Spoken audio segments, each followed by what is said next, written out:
மழைக்கால மேகம் ஒன்று மடி ஊஞ்செல்லாடியது.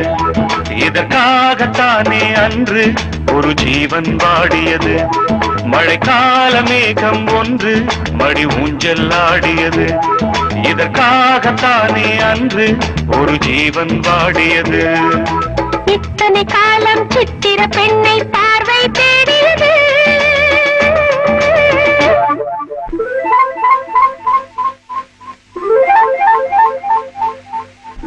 ஒரு பாடல் பாடியது, அதில் ஊடல் கூடியது.